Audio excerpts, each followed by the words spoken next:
ഛത്തീസ്ഗഡിൽ കന്യാസ്ത്രീകളിലെ ജാമ്യാപേക്ഷ തള്ളിയ സംഭവത്തെ ന്യായീകരിക്കുകയാണ് ജോർജ് കുര്യൻ. ജാമ്യാപേക്ഷയിൽ വീഴ്ചയെന്നും നടപടിക്രമങ്ങൾ പൂർത്തിയാക്കാതെ നൽകിയാൽ ജാമ്യാപേക്ഷ തള്ളുമെന്നും ജോർജ് കുര്യൻ പറഞ്ഞു.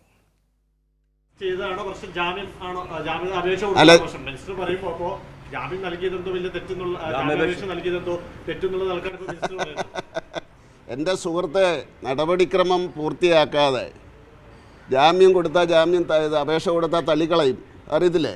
അങ്ങനെ പറ്റിയതാണ്. കന്യാസ്ത്രീകൾ കൊണ്ടുപോയ പെൺകുട്ടികള് ക്രിസ്ത്യൻ വിശ്വാസികളല്ലേ? അല്ല, അത് കോടതിയിലല്ലേ പറയേണ്ടത്? സബ് ജുഡീഷാണ് സാർ, ഞാനൊരു മന്ത്രിയാണ്. അപ്പോൾ അതുകൊണ്ട് എനിക്കതൊന്നും പറയാൻ പറ്റില്ല, അത് കോടതി തീരുമാനിക്കട്ടെ.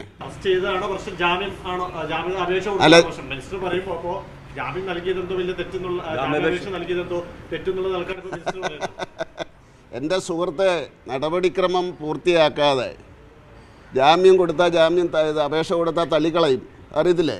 അങ്ങനെ പറ്റിയതാണ്. കന്യാസ്ത്രീകൾ കൊണ്ടുപോയ പെൺകുട്ടികള് ക്രിസ്ത്യൻ വിശ്വാസികളല്ലേ? അല്ല, അത് കോടതിയിലല്ലേ പറയേണ്ടത്? സബ് ജുഡീഷാണ് സാർ, ഞാനൊരു മന്ത്രിയാണ്. അപ്പോൾ അതുകൊണ്ട് എനിക്കതൊന്നും പറയാൻ പറ്റില്ല, അത് കോടതി തീരുമാനിക്കട്ടെ.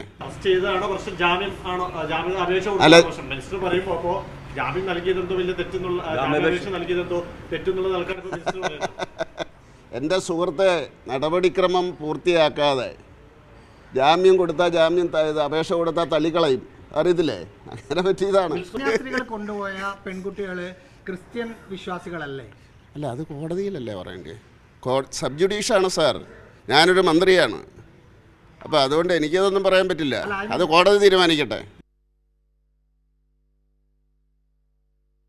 മാനസ ചേരുകയാണ്. മാനസ, ഒരു ചോദ്യത്തിനും കൃത്യമായൊരു മറുപടി പറയാൻ ജോർജ് കുര്യന് കഴിയുന്നില്ല. സംഘപരിവാറിൻ്റെ അതേ നാവ് തന്നെയാണ് ജോർജ് കുര്യനും ഉണ്ടാവുന്നത്. കേരളത്തിലെ ക്രൈസ്തവ ജനവിഭാഗങ്ങൾക്കിടയിൽ ഉണ്ടായിരിക്കുന്ന മാനസിക വിഷമം ഒരു ഇത്തിരി പോലും ജോർജ് കുര്യനെ ബാധിക്കുന്നേയില്ല.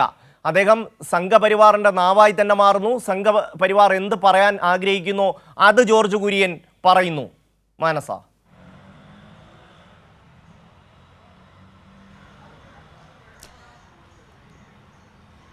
അതുതന്നെയാണ് ഷമി ഇവിടെ ഏറെ സങ്കടകരമായ കാര്യം എന്ന് പറയുന്നത്. ക്രൈസ്തവ സഭകൾക്കൊപ്പം ഒരു ക്രിസ്ത്യൻ വിഭാഗത്തിൽ നിന്നുള്ള മന്ത്രി പോലും ഇല്ല എന്നുള്ളതാണ് ഏറ്റവും വേദനാജനകമായ കാര്യം എന്നുള്ളത്. അല്പസമയം മുൻപാണ് അദ്ദേഹം കേന്ദ്ര സഹമന്ത്രി കൂടിയായ ജോർജ് കുര്യൻ മാധ്യമങ്ങളോട് സംസാരിച്ചത്. എന്നാൽ വ്യക്തമായ ഈ ചോദ്യങ്ങൾക്കൊന്നും തന്നെ വ്യക്തമായ ഉത്തരം നൽകാതെ അതിൽ നിന്നും ഒഴിഞ്ഞു മാറുകയും പരിഹാസപൂർണമായ നിലപാടുകൾ അല്ലെങ്കിൽ പ്രതികരണങ്ങൾ നടത്തുന്ന ഒരു ഘട്ടമായിരുന്നു ഉണ്ടായിരുന്നത്. ഏതായാലും ഇതിൽ ജാമ്യാപേക്ഷ തള്ളിയ കാര്യത്തെ അദ്ദേഹം ന്യായീകരിക്കുന്ന ഒരു പ്രവണതയും കാണിച്ചിട്ടുണ്ട്. ജാമ്യം നൽകിയത് നേരായ നടപടിക്രമങ്ങളിലൂടെയല്ല അല്ലെങ്കിൽ ശരിയായ രീതിയിലല്ല ജാമ്യാപേക്ഷ നൽകിയത്, അതുകൊണ്ടാണ് തള്ളിക്കളഞ്ഞ ഒരു സ്ഥിതി ഉണ്ടായത് എന്നതാണ് ജോർജ് കുര്യൻ വ്യക്തമാക്കിയത്. എന്നാൽ അതേസമയം തന്നെ BJP-യുടെ സംസ്ഥാന അധ്യക്ഷൻ ഇതുമായി, അതായത് ആത്മാർത്ഥമായ ശ്രമം നടത്തുന്നുണ്ട് എന്ന് പറയുന്നു. എന്നാൽ പിന്നെ ആത്മാർത്ഥമായ ശ്രമം നടക്കുന്നുണ്ടെങ്കിൽ എന്തുകൊണ്ട് ജാമ്യാപേക്ഷയൊക്കെ തള്ളി എന്ന